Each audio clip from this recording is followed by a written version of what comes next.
नमस्कार, आप सभी का स्वागत है तिवारी एकेडमी में। और आज हम बात करने वाले हैं कक्षा 6 के लिए गणित की पाठ्यपुस्तक के अंतर्गत आने वाले अध्याय 8 की, जिसका शीर्षक है दशमलव। और आज हम इसमें बात करेंगे प्रश्नावली 8.1 की। तो जैसा कि आप देख रहे हैं स्क्रीन पर, पहला प्रश्न है कि कौन सी संख्या जो है वो बड़ी है, और साथ ही साथ हमें उसका कारण भी यहाँ पर बताना है। ठीक है, तो कुछ प्रश्न हमारे सामने दिए हैं, इनको हमें एक एक करके हल करना है। ठीक, अब देखिए, इसका उत्तर अगर हमें लिखना होगा तो हमें क्या करना होगा, स्टेप बाय स्टेप हम हमेशा से गणित करते आए हैं, आप जानते हैं। तो इन जितने भी ये जो प्रश्न हमारे सामने दिए हैं, इनको हल करने के लिए पहले हमें एक लाइन लिखना बहुत ज़रूरी है। वो लाइन क्या होगी, जिसमें हम बताएंगे कि हम इन प्रश्नों को अंततः किस विधि से हल करने वाले हैं, पहले क्या करेंगे, उसके बाद क्या करेंगे और उसके बाद क्या करेंगे। ये लिखना बहुत ज़रूरी है। ठीक है, इसी तरह से आपको भी इसे करना चाहिए। तो सबसे पहले मैं आपको बताता हूँ कि हमें यहाँ पे क्या लिखने की आवश्यकता है। हमें यहाँ पे लिखना चाहिए कि पहले पहले या सर्वप्रथम, जो आप उचित समझे, पूर्ण भागों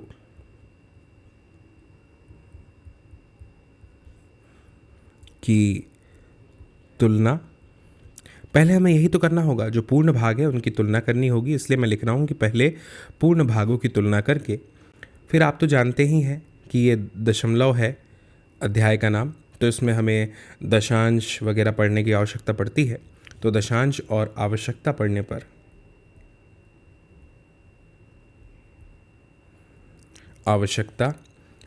पर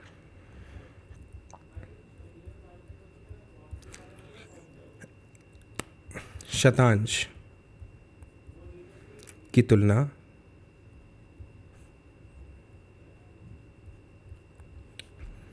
करके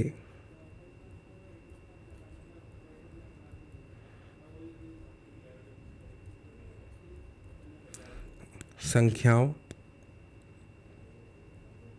की तुलना निम्न प्रकार से है। निम्न प्रकार से है। अब हमें इसे एक एक करके यहाँ पे इसका जो है हल वो लिखने की आवश्यकता है। जैसे कि सबसे पहले ए वाला क्या दिया है, 0.3 या 0.4। तो इसके लिए आपको यहाँ पे सीधे लिखना है 0.3 जो है वो छोटा होता है 0.4 से। और ये हमने कैसे बताया, ये हमने बताया जैसा कि ऊपर लिखा भी था हमने, दशांश की तुलना करने पर। ठीक है ना। दशांश है क्या, दशांश क्या है, दशांश ये वाला पद है, इसके बाद अगर कुछ लिखा होता तो वो शतांश होता, इस तरह से। ठीक, तो हमने यहाँ पे लिखा दशांश की तुलना करने पर, ये इस तरह से हल हो गया। अब बी वाले पे आते हैं। बी वाला क्या है, बी वाला है 0.07 या 0.02। ठीक, तो हमें यहाँ पे स्पष्ट रूप में लिखना पड़ेगा कि 0.07 जो है वो बड़ा है किससे, 0.02 से। और ये हमने कैसे लिखा है यहाँ पे, कैसे किया ये। अब ये हमने यहाँ पे दशांश की तुलना नहीं की, आप जानते हैं यहाँ पे हमने शतांश की तुलना की, तुलना करने पर, इस तरह से हो जाएगा। ठीक, इसके बाद में अब सी वाले पे आइए। सी वाला क्या है, 3 या 0.8। 3 या 0.8। तो आप जानते हैं कि 3 जो है वो 0.8 से तो बड़ा ही है ना, सीधे सीधे। तो ये हमने कैसे पता लगाया, ये हमने पता लगाया यहाँ पे जो हमने पता लगाया है, ये हमने पता लगाया है दशांश की तुलना करने पर, इस तरह से। फिर डी वाले पे आते हैं हम।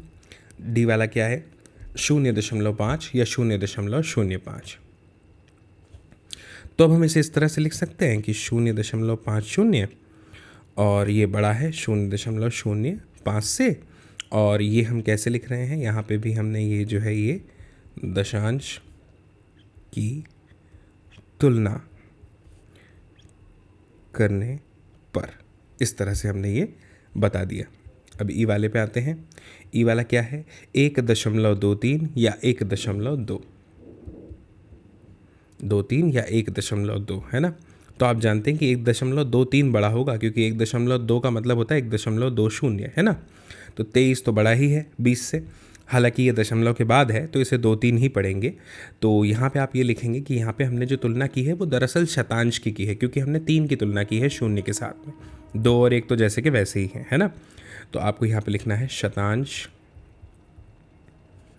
की, ये बिंदु जो मैं शतांश का लगा रहा हूँ यहाँ नहीं आएगा, यहाँ आएगा, शतांश की तुलना करने पर, इस तरह से। अब f पे आइए, f वाला क्या है, 0.099 या 0.190, इस तरह से। तो स्पष्ट है कि हमें यहाँ पे यही लिखना पड़ेगा कि 0.099 जो है वो छोटा है 0.190 से। स्पष्ट है ना, छोटा है ही। तो ये हमने किसकी तुलना करके बता दिया, यहाँ पे ये हमने दशांश की तुलना की है। देखो यहाँ पे 0 था और यहाँ पे 1 है दशांश वाले हिस्से में, तो ये हमने लिखा है दशांश की तुलना करने पर, इस तरह से ये हल हो जाएगा। अब जी वाले पे आइए ज़रा, f के बाद जी वाला क्या है मुझे बताइए। जी वाला जो है वो है, हाँ, 1.5 या 1.50, ठीक है। तो अब हमें यहाँ पे ये लिखना पड़ेगा कि 1.50 जो है वो बिल्कुल बराबर है 1.50 के। ये तो दिख ही रहा है, यहाँ पे तो कोई तुलना की बात ही नहीं है। h वाले पे आइए,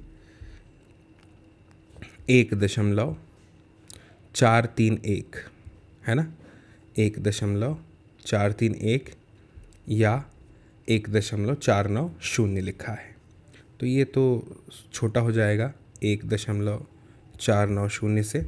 और ये हमने कैसे बता दिया, शतांश यानी 9 की तुलना करने पर, है ना, 3 और 9 की तुलना की, 9 बड़ा निकल गया। तो यहाँ पे हमने लिख दिया शतांश की तुलना करने पर, इस तरह से। अब आई वाले पे आइए, आई वाला है 3.3 या 3.300। अब देखिए 3.3 का मतलब भी 0 है और 3.300 ये तो है ही, बराबर है, यहाँ पे कुछ लिखने की आवश्यकता ही नहीं है ना। आई वाले में जे वाले पे आइए, क्या लिखा है, जे वाला लिखा है, जे वाला कहाँ लिखा है, हाँ यहाँ लिखा है 5.64 या 5.603, जे 5.640। आप जानते हैं कि बड़ा होगा किससे, 5.603 से। यहाँ पे हमने देखिए 4 और 0 की तुलना की जो कि शतांश पर है, तो आपको लिखना पड़ेगा शतांश की तुलना करने पर, इस तरह से ये हल हो गया। इसके बाद और है के वाला लिखा है 5 ऐसे ही उदाहरण लिखकर उनमें से बड़ी संख्या ज्ञात कीजिए। ठीक है, चलिए 5 ऐसे ही उदाहरण लिख देते हैं हम यहाँ पे, इतनी जगह में तो मेरे ख्याल से हो ही जाएगा, 5 उदाहरण लिखने हैं। तो मैं एक काम करता हूँ, इसका रंग थोड़ा सा बदल देता हूँ। अब ठीक है, तो मैं यहाँ पे लिख देता हूँ सबसे पहले पहला, ये मैं अलग से लिख रहा हूँ, है ना, जो कि के वाला है ना, के वाला, यहाँ पे मैं के नंबर डाल देता हूँ। के वाले में हमें क्या करना था, 5 उदाहरण, 5 उदाहरण, ठीक। तो 5 उदाहरण कौन कौन से लिख दिए, जैसे मान लीजिए मैंने पहले नंबर पे लिख दिया 1.8 या 1.82, समझ लीजिए। दूसरे नंबर पर ऐसा लिख देते हैं 1.009 या 1.09, इसमें भी शतांश की तुलना हो जाएगी, है ना। फिर तीसरे नंबर पर लिखते हैं अगला उदाहरण 10.01 या लिख देते हैं 100.1, ठीक। चौथे पे लिख देते हैं 5.100 या लिख देते हैं 5.0100, ठीक। पाँचवें नंबर पर लिख देते हैं 04.213 या 0.421.3। ठीक, इस तरह से कर लेंगे हम। और अब हम यहाँ पे पहले वही लिखेंगे जो कि हमने ऊपर लिखा था, है ना। क्या लिखा था हमने? पहले पूर्ण भागों की तुलना करके, है ना। यही लिखना रहेगा हमें यहाँ पे, पहले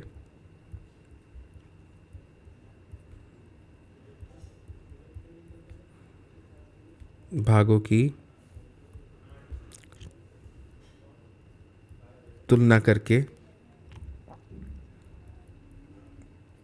दशांश और आवश्यकता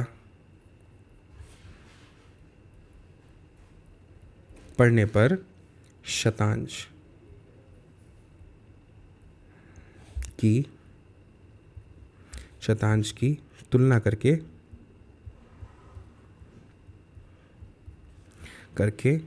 संख्याओं की तुलना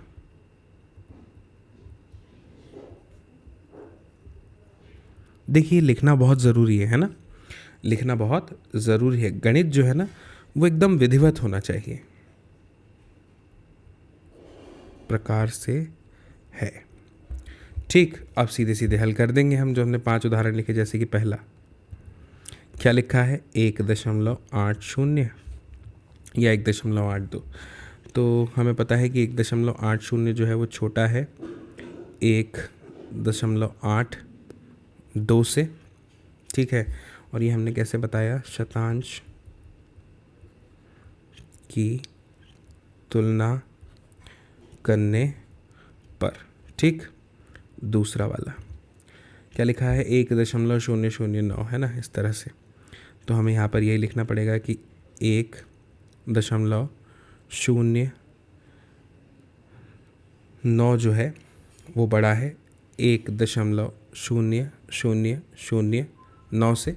और ये हमने कैसे बता दिया? यहाँ पे हमने दशांश की तुलना की। किसकी तुलना की? नहीं, यहाँ पे भी हमने शतांश की ही तुलना की है। शतांश की तुलना करने पर, इस तरह से। ठीक, इसके बाद में अगला है 10.01। ठीक, हम जानते हैं 10.01 जो है वो छोटा है किससे? 100.1 से, है ना। तो ये हमने कैसे बता दिया? ये हमने बताया है दशांश। यहाँ पे तो हमने दशांश की तुलना की, दशांश की तुलना करने पर, इस तरह से। चौथा वाला क्या है? चौथा वाला है 5.100। आप जानते हैं कि ये जो है ये बड़ा होगा 5.0100 से, क्योंकि यहाँ पे हमने शतांश की तुलना करके देख ली है। ठीक है ना।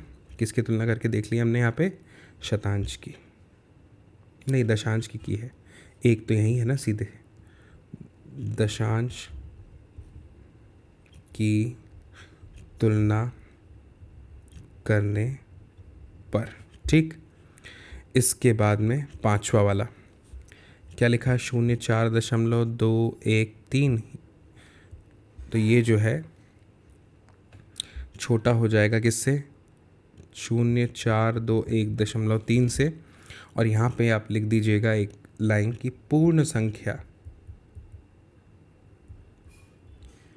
की तुलना करने पर। ठीक, इस तरह से। तो ये जो है, मुझे उम्मीद है कि आपको ये प्रश्नावली बहुत अच्छे से समझ में आई होगी। ये अंतिम प्रश्न, एक ही प्रश्न इकलौता था, इसके बाद में इसमें कोई प्रश्न नहीं है। तो मुझे उम्मीद है कि आपको ये ज़रूर समझ में आई होगी प्रश्नावली कि इसे किस तरह से हमें हल करना है। और आप ज़रूर इस वीडियो की लिंक को शेयर कीजिएगा अपने दोस्तों के साथ में। और मेरी आपसे बहुत जल्द मुलाकात होगी अगले नए वीडियो में, नई प्रश्नावली के साथ। तब तक के लिए आप सभी को मेरा नमस्कार।